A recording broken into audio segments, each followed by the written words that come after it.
Well, good morning, everyone. Sorry for the delay. We will now have a quorum. Jasmine, if you're ready, would we go ahead with the roll call? Mark Doyle. Yeah. Amy Bondieri. Here. Deidre Houston. Tom LeCount. Here. Jane Pacone.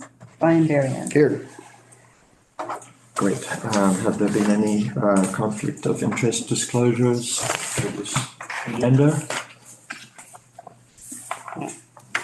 Nope.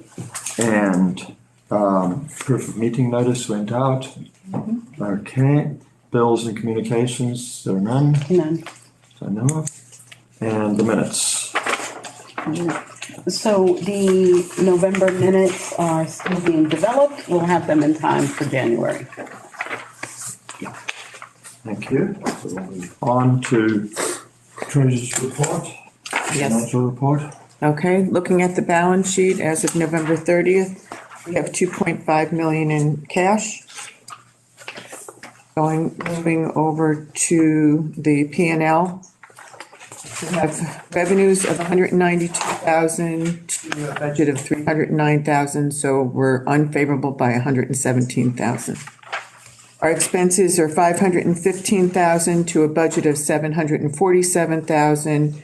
Right now, we're favorable by 232,000, but that won't stay.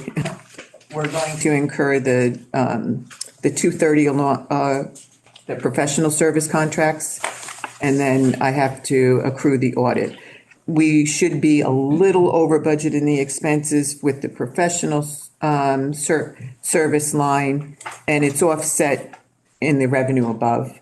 So our expenses may be over by about 10,000, but it's captured in the other fees above.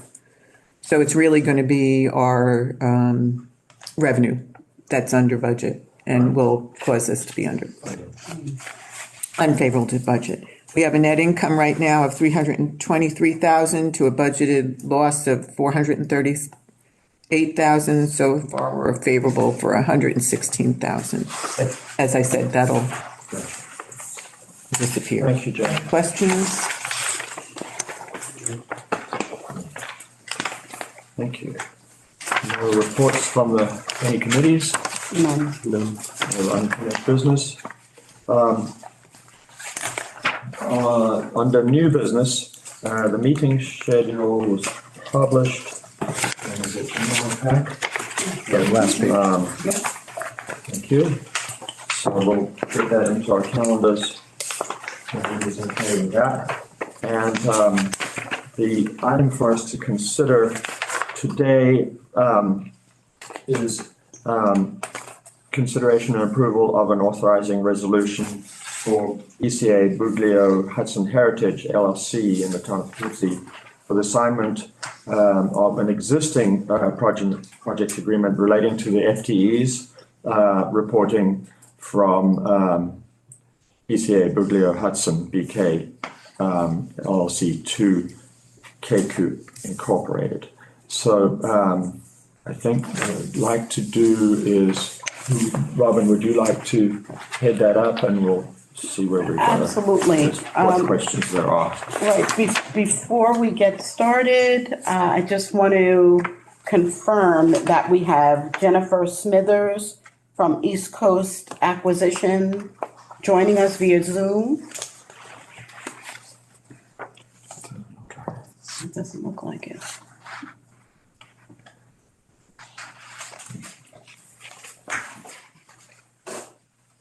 Okay, well, I will just give us a little background. So if you all remember, the original project was a redevelopment of the former Hudson River Psychiatric Center in the town of Poughkeepsie.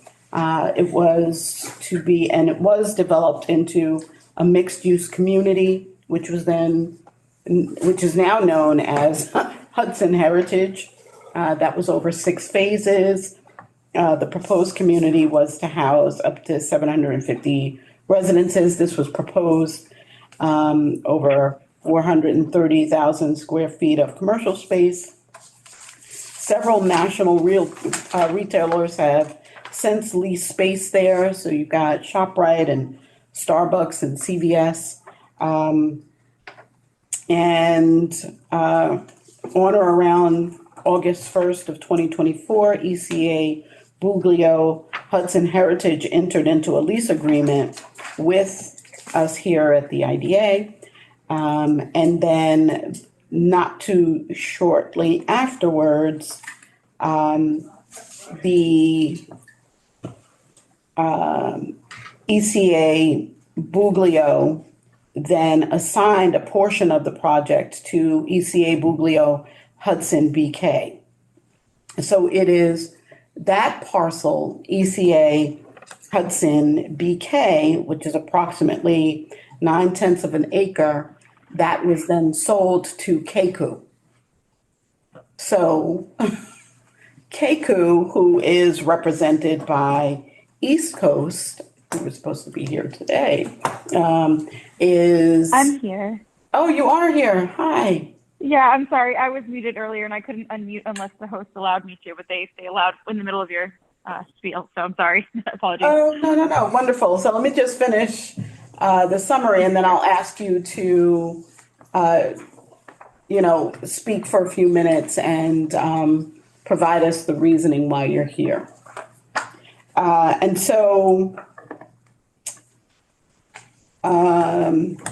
Under the original project agreement, of course, we offered sales tax exemption, and the FTE reporting requirements remained with the original project applicant, even though there was the assignment. And so with the second with the assignment to ECA Buglio Hudson BK, they've sold off to Keiko, and they want to make sure that the FTE reporting requirements remain with the original applicant. So I believe that I've explained that in as concise a manner as possible. So I'm going to ask Jen if she would jump in and tell us why it is she is here today. So I will be honest, I am just sitting in for Elliot today because he's at ICSC, and I wasn't given too much information about the project. I know it's something that we fully support, and that it's a Burger King subdivision. Essentially, we're selling just that parcel to someone, but that's all the information I have, guys. I'm so sorry. Oh, okay. And I mean, I was in conversation with Elliot and with Michael who are representing ECA. Basically, when ECA took over a portion of the original Hudson Heritage project, they left out that Burger King parcel intentionally, but there were about 9 jobs or so that counted toward the overall FTE requirement. And just as an additional buffer, they wanted to keep those job numbers in so they could be sure that they would meet their FTE goals. At this point, there's no pilot on this, on any of this land. There were sales tax and mortgage recording tax benefits that are all used at this point. To the best of my knowledge, I know they expire at the end of this year. And then the continuing term is really just to make sure that for the rest of the term, they keep the job numbers they said they were going to keep until end of 2027.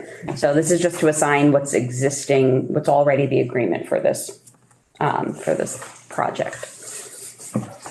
So that despite the sale, the jobs that exist on that property remain Right. part of the thing. Correct. And they were originally counted towards it. So Right.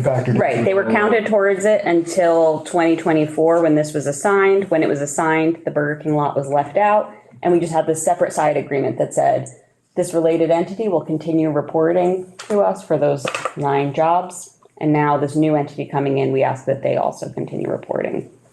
And the new entity obviously is an agreement with that and is contracting with us Right. through this resolution. Well, actually, this is our resolution, but there's other There's an contractual existing, documents. yeah, there's an existing agreement that they're basically going to be the replacement party to. Right. Okay. Does anybody have any other questions on that? No. Right. I would love to have a motion to pass this resolution as it is written. I'll motion. I'll second. Thank you. Janice? Brian Berrien, Yes. Tom LeCount, Approved. Amy Bondieri, Approved. Mark Doyle. Approve. Okay. Thank you very much. And good luck going forward with the rest of that Hudson Heritage Project.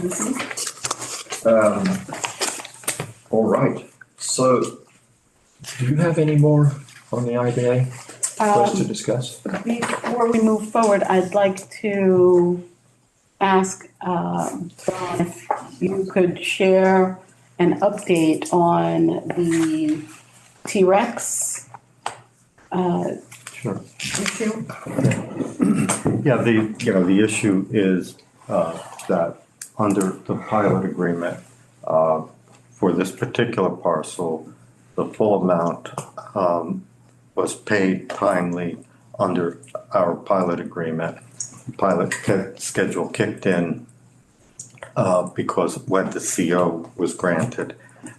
Before that, 100% of the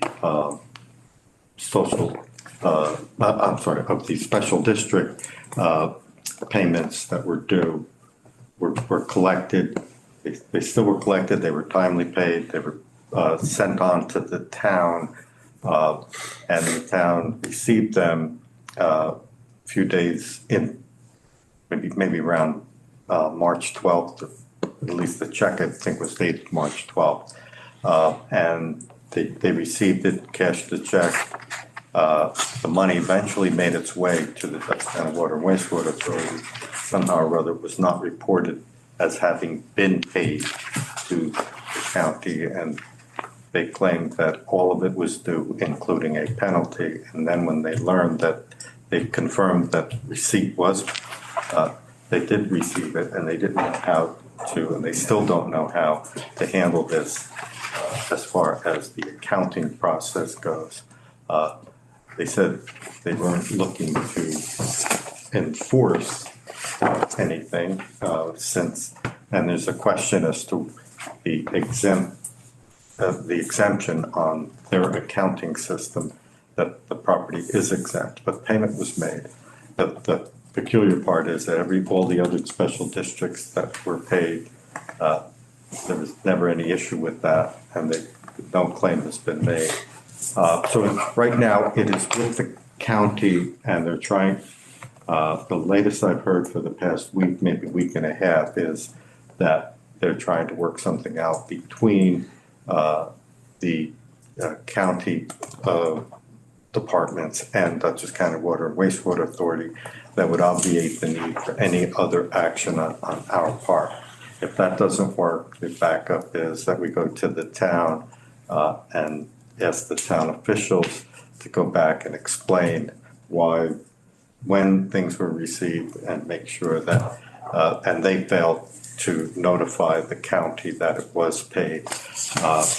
And if that doesn't work, then the town board had offered to as well have a resolution that would be satisfactory to the county, so that would be taken care of. They reserved a slot on their Monday night, December 8th agenda, if we could get something together by then, but we didn't have the county's position on what they needed to get this done. They were hoping to do this another way, but I've heard from the town officials that they would even hold a special meeting if necessary to get this taken care of. So they're trying to be accommodating. It's just a matter of finding out from the county departments what it is that they need to be satisfied. There were two others, as we know, two others that actually paid both the pilot payment and made the direct payments to the town that came in the town bill. So we're just trying to resolve this first issue. These other two overpayments to be reimbursed based upon whatever methodology that the county wants. Don, thank you, and I know this is taking a lot of your time, so it's greatly appreciated. It seems, so there's some double payments with other parties that are problematic or have been, but certainly it sounds like if wastewater received $143,000 and didn't book it, what did they book it for? Didn't book it to this project, what did they? So anyway, the mystery is fairly deep. Well, our belief is that the Dutch County Water Wastewater Authority received both. Okay, so they eventually got on those other two. Yeah. And they did receive the 143 change, whatever it is, that was related to this particular T-Rex project. So we're just waiting to hear how they want us to take care of it. I believe it will eventually be taken care of one way or another. Now, in the meantime, what is this issue, what harm is this issue causing to T-Rex? Because I know they would like to, they need to keep going, doing their business. Yeah, I think they've gotten over the immediate issue. The problem simply is that even though there's no enforcement going on, there is a lien on their property. They got past a refinancing when everything was shown to their lender.